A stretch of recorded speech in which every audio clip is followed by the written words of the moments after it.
በመከራ እንድታመሰግን የሚያደርገው ብርሃን ነው። መረጃ እንዴት አይሆንም ብርሃን ሲያገኝ መገለጡ ሲወርድ ላይ ስለ ጌታ ብለህ የምትከፍለው ነገር በሙሉ ደስታ ነው። ክርስቲያኑ የእግዚአብሔርን ዘላለማዊ የማዳን ፕሮግራም ያያል። ጥበብ ማለት እሱ ነው። የማይደረስ ቦታ ትደርሳለህ። አትችለውም አንተ። እግዚአብሔር የሰው ልብ ያቀልጣል ባንተ እንጂ የተለየ ቋንቋ እኮ አታወራም። የሚታወቅ ነገር እያወራ ተቀብለ ሲሆን አኖይንት ያደርገዋል። በጣም ጥሩ ተደርጎ ስለተሰበከን አይደለም የመጣ ነው። ከኛ ተሻለ ተሰብከው እምቢ ያሉዋሉ። ብርሃን አግኝቶ ነው ተገልጦ ነው። ቅዱሳን ስላላችሁ ፍቅር ማለት አንዱ አንዱን ይሸከመዋል በጸሎት፣ አንዱ ለሌላው ይጋደላል በጸሎት። ቁጥር ስፍር ለሌለው ዘመን ዝም ብሎ መኖር አይደለም። እንደሱ ቦሪንግ ነው፣ አሰልቺ ነው። የዘላለም ሕይወት ይሄ ነው፣ እግዚአብሔርን በማወቅ ውስጥ መኖር። መንፈሳዊ ነገር ማካፈል የሚችል ሰው ምድራዊ ነገር ማካፈል አይከብደውም። ምድራዊ ነገር ማካፈል መንፈሳዊ ነገር ነው። ሕይወት ተኮር እሱ ነው። አጠገባችሁ ላለ ሰው ምንም ከምታደርጉለት ጸልዩለት። እውነቴን የምነግራችሁ በገንዘብ መደገፍ ምናምን እሱ ሌላ ቀጥሎ የሚሆን ነገር ነው። እሱንም የምትችሉትን ነገር አድርጉ። ግን ጸሎት ግን በቃ አጠገባችሁ የምታውቁት ሰው ጓደኛችሁ፣ ወዳጃችሁ በጌታ የሆነ ጸልዩለት፣ አግዘው፣ እርዳው፣ ደግፈው፣ ጸጋ ስጠው፣ ጸልዩ። አንዱ የተዘረፍነው ነገር እሱን አይደል? አንዱ ለሌላው መጸለይ። ለቅዱሳን ስላላችሁ ፍቅር ማለት አንዱ አንዱን ይሸከመዋል በጸሎት፣ አንዱ ለሌላው ይጋደላል በጸሎት። የደከመ ካለ ያበረቱታል። ቀንበር የተጫነው ካለ ሼር ያደርጋሉ በርደን። ይሄ እናንተ መሃል አለ አይመስለኝም። በጣም ባለጠጎች ላይ ሆኑ ይችላሉ። መጠነኛ ሚድል ክላስ ሊሆን ይችላል ኑሯቸው። ስለዚህ ጳውሎስ እያወራ ያለው መንፈሳዊ ነገሮችን በጣም ሼር ስለመደራረግ ነው። መንፈሳዊ ነገር ማካፈል የሚችል ሰው ምድራዊ ነገር ማካፈል አይከብደውም። ምድራዊ ነገር ማካፈል መንፈሳዊ ነገር ነው። ሕይወት ተኮር እሱ ነው። በድካማችሁ አጠገባችሁ መቆም ከቻልኩኝ፣ በጸሎት እናንተን መሸከም የምችል ከሆነ ያለኝን ነገር ማካፈልና መቆረጥ ማይነር ነገር ነው። እሱ በጣም አንገብጋቢና በጣም አሳሳቢ አይደለም። በንጹህ ልብ ግን አጠገባቸው ያለውን ሰው ይሸከማሉ። ይሄንን ሰምቻለሁ፣ እያመሰገንኩ ነው። ለጳውሎስ ይጸልዩለታል እንደሚሸከሙ ስለሚያውቅ ምዕራፍ 6 ላይ እንደዚህ ይላል አይደል? ጸልዩልኝ። እስር ቤት እኮ ነው ያለው፣ እስር ቤት ውስጥ ነው። እጁ በሰንሰለት እግሩ በእግር ብረት ተያይዞ ኤፌሶን 6 ላይ የመጨረሻው ላይ ምን ይላል? ጸልዩልኝ። ጢሞቴዎስ ነው ቆሞ የሚያነበው። ጢሞቴዎስ ያውቀዋል ጳውሎስን ከማንም በላይ። ምክንያቱም በ10ዎቹ አጋማሽ ላይ ነው የወሰደው ከእናቱ ላይ። በመንፈሳዊ ነገር ብቻ ሳይሆን በስጋም ነው ያሳደገው። ፓስተር እስኪያደርግ ድረስ በስጋም ጭምር ያሳደገው ሰው ልጄ ነው ይለዋል እኮ። ያውቀዋል፣ እግር በእግር አካሄዱን ያውቃልና ጸልዩልኝ ሲል ጳውሎስ ጢሞቴዎስ ራሱ 3ኛ ሰማይ ሄዶ እንደመጣ ያውቃል። ያን ሁሉ መንፈሳዊ ዓለም አክሰስ ያደረገ ሰውዬ ጸልዩልኝ ይላል ጳውሎስ። ከእስር ቤት እንዲወጣ ነው ይባባላል አይደለም? እና አፌን ስከፍት የምናገረው እንዲሰጠኝ። እስር ቤት ውስጥ ሆኖ የት ነው አሁን ከዚህ በኋላ የሚሰብከው? ነገ ከነገ ወዲያ ፍርድ ፊት እቆማለሁ እና ኮርት ላይ እንድሰብክ እባካችሁ በዚህና በዚህ አይደለም፣ ጸልዩልኝ። ለምን? አፌን እከፍታለሁ ነገ ሄጄ እና ፍርድ ቤት ስቆም የምናገረው እማቃውን እንዳላወራ እንዲሰጠኝ እና የፈራጆቹን የነ ቄሳርን ልብ እንዳቀልጥ፣ ቄሳር እጁን አንስቶ ጌታን እንዲቀበል። ጸሎት እኮ ይሄ ነው። ነፍሰ ገዳይ ንጉሥ ቄሳርን እንዳንበረክከው በዚህ ጸሎት አይደል? እና አግሪጳ ዳርዳር ያሉት ለመዳን አግሪጳን እኮ ብትንትኑን ያወጣው እኮ በዚህ ጸሎት ነው። ጸልዩልኝ የምናገረው እንዲሰጠኝ አለ። ሰውየው ሄዶ ቆመ አግሪጳ ፊት፣ ተሰጠው የሚናገረው። የሚያስገድል ጉዳይ ይዞ አግሪጳ ልፍተው አለ። አልፈታም አለ። ምን ነው አሉ? ለቄሳር ይግባኝ ብያለሁ አለ። እንደውም እኮ ፊሊክስ የሚባለው አገረ ገዢ በድብቅ እያስጠራው ይላል እኮ ጳውሎስን። ትዝ ይላችኋል? እስር ቤት እኮ አስጥሎታል እና በድብቅ እያስጠራው እስቲ ንገረኝ ይለዋል። ተቀበለ ስታወራ ቆጥሩ የምታውቀውን ስታወራ ነው እንጂ ተቀበለ ካወራ ብትንትኑ ነው የሚወጣው። በአንተ አቅም የማይደረስ ቦታ ትደርሳለህ። አትችለውም አንተ። እግዚአብሔር የሰው ልብ ያቀልጣል ባንተ እንጂ የተለየ ቋንቋ እኮ አታወራም። የሚታወቅ ነገር እያወራ ተቀበለ ሲሆን አኖይንት ያደርገዋል።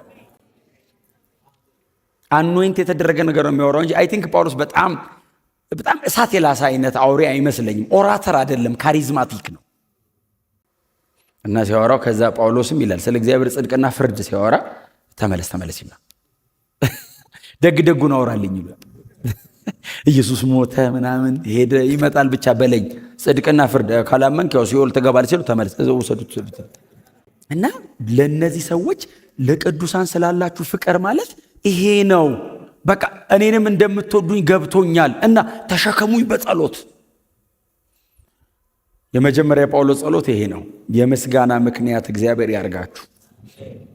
እናንተን እኔም ሳስባችሁ ሌሎችም ሲያስቧችሁ እናንተም ሌላ ሰው ስታስቡ የምስጋና ምክንያት የክብር አባት የሆነውን የጌታችን ኢየሱስ ክርስቶስን አምላክ ይበልጥ እንድታውቁ የጥበብና የመገለጥ መንፈስ እንዲሰጣችሁ። በጣም እኮ የሚገርም ሰው እኮ ነው አይደል? ይሄ ሰውዬ እግዚአብሔርን እንድታውቁ አይደለም የሚለው ቃሉ፣ ይበልጥ እንድታውቁ ነው የሚለው። ያውቃሉ ማለት ነው፣ የተወሰነ አላቸው ማለት ነው። መረዳት የሚያውቁት ነገር አለ። ከዚህ ሰው እግር ስር ተቀምጠው የተማሩት ብቻ አይደለም፣ በተለያየ አጋጣሚ ከነ ዮሐንስም የመማር እድል አላቸው። ባይዘዌ ሐዋርያው ዮሐንስ በጣም ትልቁ ሰው ማለት ነው። አዲስ ኪዳናችን ላይ ካሉ በጣም ታላላቅ አገልጋዮች መካከል የነበረው ወንድማችን ሐዋርያው ቅዱስ ዮሐንስ የዮሐንስ ወንጌል ጸሐፊው ማለት ነው። የዚህ ቤተ ክርስቲያን ሜምበር ነበረ።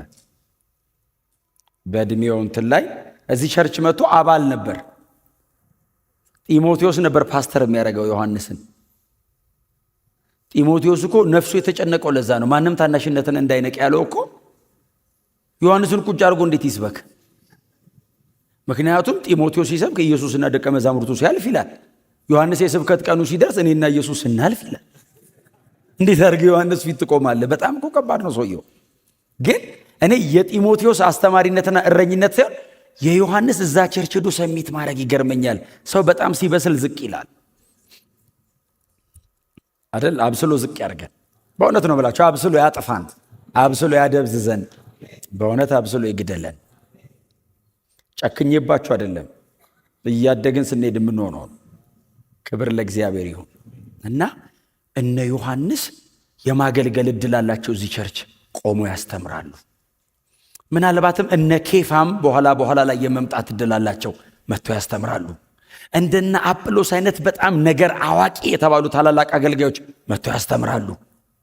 ስለዚህ ሰዎቹ ዕውቀት አላቸው፣ የሚያውቁት ነገር አለ፣ የገባቸው ነገር አለ። በክርስትና ሲኖሩ የተረዱት የተወሰነ ነገር አለ። ጳውሎስ ግን እንደዚህ ይላል፣ የክብር አባት የሆነውን የጌታችን ኢየሱስ ክርስቶስን አምላክ እርሱን እግዚአብሔርን እንድታውቁ ይበልጥ እንድታውቁ የጥበብና የመገለጥ መንፈስ እንዲሰጣችሁ እለምናለሁ። አሁን ምስጋና ነበር፣ አሁን ደግሞ ልመናን አይደል። ምንድነው የምትለምንልን? ጥበብና መገለጥ ስጣቸው። ለምን? የበለጠ እንዲያውቁ። እንደዚህ አይነት ጸሎቶች እንድንጸልይ እግዚአብሔር ይርዳል። እውነቴን ነው የምላችሁ። እግዚአብሔርን ማወቅ፣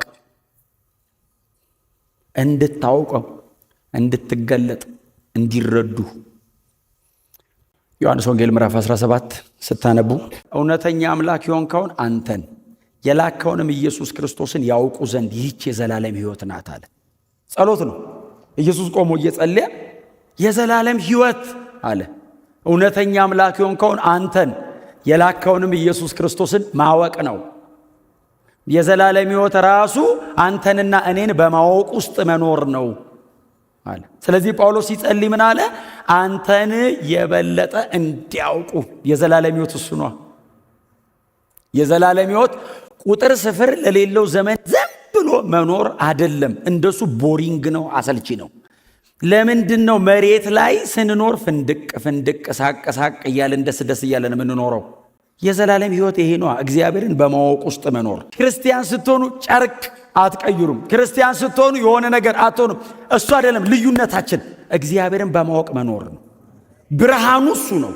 በመገለጥ የሚገኝ ዕውቀት፣ በመረጃ የምናስተላለፈው ብቻ ሳይሆን ኢንላይትድ ነው የምንሆነው። ብርሃን ያገኛል፣ መገለጥ ያገኛል። ስለዚህ ነው ጳውሎስ አንተን ይበልጥ እንዲያውቁ አለና የመገለጥና የጥበብን መንፈስ እንድሰጣቸው። መገለጥ ነው መገለጥ። አብ ሊገልጥለት ካልወደደ በቀር ወልድን ሊያውቅ የሚችል የለም ነው ተብሎ የተጻፈው። ሊገልጥለት ካልወደደ በቀር ካልተገለጠለ አታውቅም። በጣም ጥሩ ተደርጎ ስለተሰበከን አይደለም የመጣ ነው። ከኛ ተሻለ ተሰብከው እምቢ ያሉ አሉ። ብርሃን አግኝቶ ነው ተገልጦ ነው። በጣም ጥሩ አድማጭ እንደሆናችሁ ራሳችሁን አትቁጠሩ። ብርሃን የሰበሰበን በፍጹም የኔ ኤፈርት አይደለም። ይሄ የእግዚአብሔር ብርሃን መገለጥ ነው ክርስትና። ለዛ ነው እየተሰቃየ የምታመሰግነው። ሰብስበው ገረፏቸው ይላል። ከዛስ ትተው ሊሄዱ ነው ሲባል መጡ እነ ጴጥሮስ። የሐዋርያት ሥራ ምዕራፍ 4 ላይ ቸርች ብዙ ሰው ነበራት ያኔ። የመጀመሪያ ቀን 3000፣ ሁለተኛ ቀን 5000፣ 8000 ሜምበር ማለት ነው። እግዚአብሔር ያሳያቸው። 8000 ተሰበሰቡ። ምንድን ነው ሲሏቸው ጀርባቸውን ገለጥ አድርገዋል። እዚህ ተተልትለዋል። ገረፏቸው ይላል። እስኪ ደማሙ ድረስ መጡና ምንድን ነው ሲሏቸው እናመስግን። ለምን? ለዚህ ስም እኛ መከራ ለመቀበል እድል አገኘን። ለእግዚአብሔር ውለታ ዋልኩ አይደለም ያሉት፣ እግዚአብሔር ውለታ ዋለልኝ። ምን አድርጎ? ለዚህ ስም መከራ የመቀበል እድል። ኢትስ ኤ ፕሪቪሌጅ። በመጋዝ ተሰነጠቁ ሚል አንብቤ ነበር። መገረፍ ጀመርኩ። በመከራ እንድታመሰግን የሚያደርገው ብርሃን ነው። መረጃ እንዴት አይሆንም አይሆንም። ብርሃን ሲያገኝ መገለጡ ሲወርድ ላይ ስለ ጌታ ብለ የምትከፍለው ነገር በሙሉ ደስታ ነው። ለዛ እንድታቁ አለና ምን ይስጠን? የመገለጥ መንፈስ አብሮት። የተደበቀ ነው የሚገለጠው። ተገለጠን ለማለት ብዙ ሰው ያላየው ነው ያየው ማለት ነው። እኩል ጎን ለጎን ቆሙ ሲሰበክ አንዱ እምን ያደርጋል። እሺ ከዛ በቃ ይላል። እያለቀሰ ጌታን ይቀበላል። ከዛ ስምጥ ብሎ ይቀራል። በጌታ ይሆናል። ያኛውስ እምቢ ይላል። በጣም የተሻለ ሊሆን ይችላል እምቢ ያለው ሰውዬ ለመረዳት። በጣም በትምህርት ደረጃው ከፍ ያለ ሊሆን ይችላል። በጣም ነው የሚያስደስተኝ ክርስትና። እጅግ ሊቅ የሆነውን ጳውሎስን፣ ሊቅ ነው ጳውሎስ፣ በጣም ሊቅ ነው፣ ኢሊኩዌንት ነው በጣም ስኮላሩን ጳውሎስንና ፊደል ያልቆጠረውን አሳጥማጅ ጎን ለጎን ቁጭ አድርጎ አገልጋይ ያደረጋቸው። ጳውሎስ ይገርምሃል፣ እኔ ስለሚገባኝ አይደል ወደር የሌለውን ምሕረቱን ለማሳየት ከኃጢአተኞች ዋናውን እኔን አዳነኝ አለ። እችዬ ነው አይደለም ያለው፣ ብርሃን ያገኘኛል።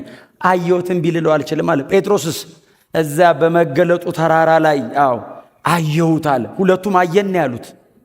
መገለጥ ነው የሰበሰበን። የእግዚአብሔርን የማዳን ሥራ ከትከሻችሁ ላይ አውርዱ፣ ለእግዚአብሔር ስጡ።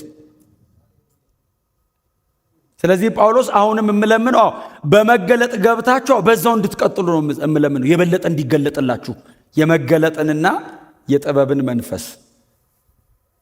ጥበብ የሚለው ያው ታውቁታላችሁ እናንተ። ሶፊያ የሚል ቃል ነው አይደል የሚጠቀመው ጳውሎስ? ሶፊያ የሚል ቃል ነው የሚጠቀመው። ሶፊያ ማለት ትክክለኛ ትርጉሙ እኛ ጥበበኛ ነው የምትሉት አሁን ብዙ ጊዜ። አሁን እኛ ጥበበኛ ነው የምንለው ሰው ተንኮለኛ ነው።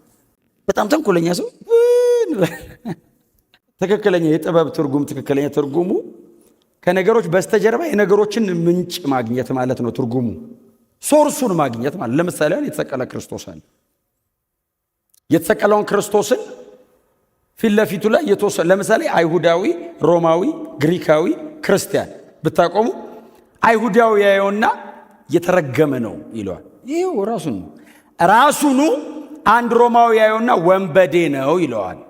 ራሱኑ አንድ ግሪካዊ ያየውና ሞኝነት ይለዋል። ራሱኑ አንድ ክርስቲያን ያየውና የእግዚአብሔር ኃይል ለማዳን ነው ይላል። አሁን አንድ የተሰቀለ ነገር ነው የሚያዩት። ክርስቲያኑ ምንድን ነው ያየው? የተሰቀለበትን ምክንያት ነው ያየው። አሁን ሁሉም አንድ የተንጠለጠለ 33 ዓመት ተኩል አይሁዳዊ ወጣት ያሉ፣ ክርስቲያኑ የእግዚአብሔርን ዘላለማዊ የማዳን ፕሮግራም ያያል። ጥበብ ማለት እሱ ነው።